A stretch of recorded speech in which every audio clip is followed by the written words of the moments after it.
Hey everyone, it's Christopher, Mono County Library Director and co-host of the Oxygen Starved podcast. I'm back with another Book Talk Friday where I bring you two great reads you can check out from the library, one old and one new. Let's start with the old. The 10th of December by George Saunders. Now, Saunders is probably best known to most Americans today for his 2017 novel, Lincoln in the Bardo, about Abraham Lincoln grieving over the death of his young son. Previously, though, he was known for his short stories and essays published in a variety of magazines, including the likes of The New Yorker, and for which he has won numerous awards over the years. This collection, 10th of December, was assembled and published in 2013 and got great reviews, won 2 prizes, and was nominated for the National Book Award. All of this just brought him more attention. Now, if you haven't read Saunders before, it's a good idea to understand how he approaches his stories. He said in an interview once, "Writing is to not condescend to the imaginary reader. Imagine if someone wrote a letter to you. If it's full of stupid repetition, it would be vaguely insulting to your intelligence, when the goal should be to captivate the reader." So with his words in mind, we approach his stories. And the first story, Victory Lap, grabs your attention right out of the gate, as it deals with the attempted abduction of a teenage girl as seen alternately through the perspective of the girl, the abductor, and the young man next door. It's a story that indicates this collection isn't about to shy away from challenging topics presented in sometimes uncomfortable ways. His stories continue with troublesome family, more than one medication-induced scenario, and 2 of my favorite Saunders stories. One of them is called Exhortation, in which a manager named Todd pens a motivational memo to his team in a triumph of toxic positivity for a workplace that, while it is never identified, turns out to be a very dark and ominous place to work.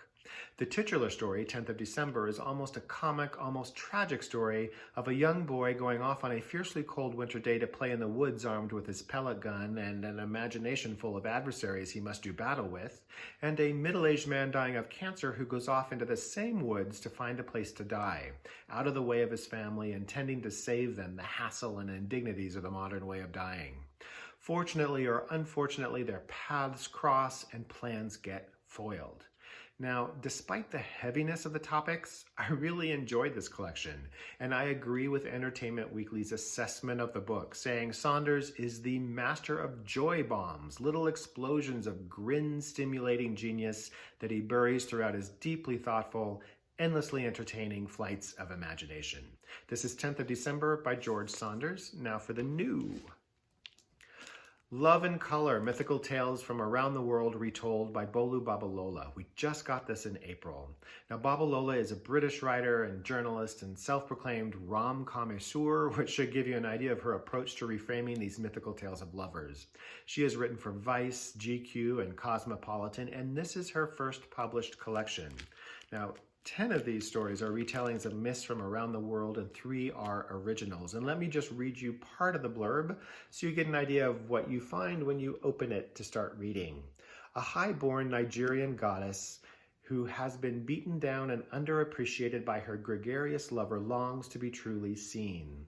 A powerful Ghanaian spokeswoman is forced to decide whether she should uphold her family's politics or be true to her heart. In this debut collection, Bolu retells the most beautiful love stories from history and mythology with incredible new detail and vivacity. And although she focuses mainly on the magical folktales of West Africa, she also reimagines Greek myths, ancient legends from the Middle East, and stories from long erased places. Now, in her retellings, the female characters are given power and agency. You will find no damsel in distress locked in a castle tower here. These women move and spar with their men.